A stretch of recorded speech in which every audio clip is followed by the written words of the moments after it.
আসসালামু আলাইকুম এভরিওয়ান, আমি কেমব্রিজ থেকে বলছি, আপনাদের সিলেটের মেয়ে। বিশ্বজুড়ে একটি প্যান্ডামিক সিচুয়েশনের মধ্যে আমরা সবাই যাচ্ছি। স্পেশালি ইউকেতে এখন ভাইরাস অনেক দ্রুত গতিতে ছড়াচ্ছে। আমরা সবাই একটি ভয়াবহ ভাইরাসের সাথে মোকাবেলা করছি। চারিদিকে আতঙ্ক ছড়িয়ে পড়েছে। এইরকম সিচুয়েশনে আমাদের ধৈর্য সহকারে মোকাবেলা করতে হবে। আমাদের মানসিক সুস্থতার সাথে সাথে শারীরিক সুস্থতাকেও গুরুত্ব দেব। আমাদের ইমিউন সিস্টেমকে স্ট্রং রাখতে হবে। আজ আপনাদের সাথে আয়ুর্বেদিক ইমিউনিটি বুস্টারের একটি ড্রিঙ্ক শেয়ার করব। এটি সর্দি কাশি জ্বর সহ যে কোনো ভাইরাসের প্রতিরোধক হিসেবে কাজ করে। এই ট্রিটমেন্ট কিন্তু যুগ যুগ ধরে চলে আসছে, সেই আদি যুগ থেকে। এটা আমার মন গড়া কোনো ড্রিঙ্ক নয়, আমি অনেক রিসার্চ করে আজকের এই ড্রিঙ্কটা শেয়ার করছি। রিসেন্টলি আমার খুব কাছের দুজন মানুষের করোনা ভাইরাসে আক্রান্ত ছিল, কিন্তু এই কাড়া ওরা ইউজ করে অনেক বেশি উপকৃত হয়েছে, তাই ভাবলাম আপনাদের সাথেও শেয়ার করি। এই ড্রিঙ্ক রেগুলার সেবন করলে আপনার ইমিউনিটি বুস্ট থাকবে আর যে কোনো ধরনের ভাইরাসের প্রতিরোধক হিসাবে কাজ করবে। ইন্ডিয়া আর পাকিস্তানে এটা কাড়া নামে অনেক জনপ্রিয়। আমার এই রেসিপিতে যা যা লাগবে: 1 টিস্পুন টারমারিক পাউডার বা হলুদের গুঁড়া। এই হলুদের গুঁড়ার মধ্যে রয়েছে অনেক গুণাবলী। এটি ডায়াবেটিস কন্ট্রোলে সাহায্য করে, আর যেহেতু এটা অ্যান্টিইনফ্ল্যামেটরি প্রপার্টির, তাই জয়েন্ট পেইন রিডিউস করতেও সাহায্য করে।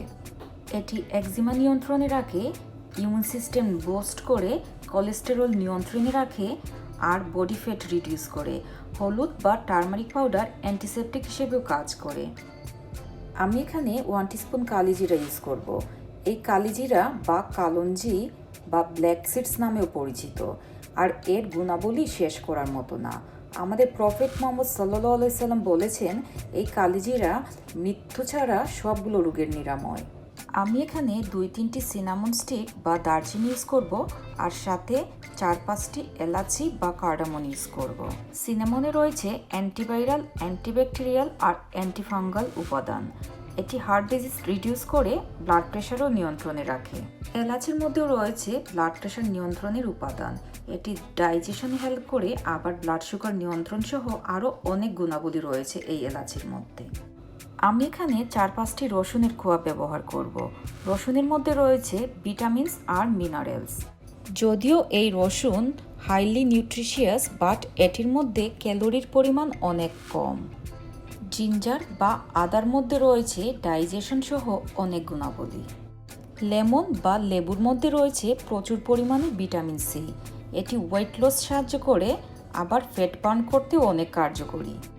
হানি বা মধুর গুণাবলীও কম বেশি সবাই জানেন। এই হানির মধ্যে রয়েছে অ্যান্টিঅক্সিডেন্টস। এটি লো ব্লাড প্রেশারে হেল্প করে, কোলেস্টেরল নিয়ন্ত্রণে রাখে, ডাইজেশনেও হেল্প করে। তাছাড়া এটি সর্দি কাশি বা গলা ব্যথাতেও অনেক কার্যকরী ভূমিকা রাখে। এই কাড়া বা আয়ুর্বেদিক চা বানানো খুবই সহজ। 3 কাপ পানি একটু গরম হওয়ার পরেই সবগুলো উপাদান একে একে ছেড়ে দেব, শুধু মধু ছাড়া। সবগুলো উপাদান একে একে ছেড়ে দেওয়ার পর আমি এটিকে মিডিয়াম টু লো ফ্লেমে 15 থেকে 20 মিনিট কুক করব। আপনি চাইলে এখানে লং, গোলমরিচ বা তেজপাতাও ব্যবহার করতে পারেন। আবার অনেকে পুদিনা পাতা আর তুলসী পাতাও ব্যবহার করেন। যখন দেখবেন সবগুলো উপাদান খুব সুন্দরভাবে মিশে গেছে আর সুন্দর একটি ফ্লেভার আসছে, তখন চুলা থেকে নামিয়ে নেবেন। আমার লেগেছিল 15 থেকে 20 মিনিটের মতো। আমি কুক করেছি মিডিয়াম টু লো ফ্লেমে। যখন মনে হবে আমার কাড়া রেডি হয়ে গিয়েছে, তখন আমি চুলা থেকে নামিয়ে নেব। চুলা থেকে নামানোর পর আমি আন্দাজ মতো মধু দিয়ে দেব। আমি এখানে 2 টেবিল স্পুনের মতো মধু ব্যবহার করছি। আমার আজকের রেসিপি কেমন লাগলো আমাকে কমেন্ট বক্সে অবশ্যই জানাবেন। সেই সাথে আমার চ্যানেলটি সাবস্ক্রাইব করে নেবেন যদি এখনও না করে থাকেন। আর যারা অলরেডি করে রেখেছেন আর আমার ভিডিও রেগুলার দেখছেন, তাদেরকে অসংখ্য ধন্যবাদ। সবাই ভালো থাকবেন, সেফ থাকবেন, সুস্থ থাকবেন। আল্লাহ হাফেজ।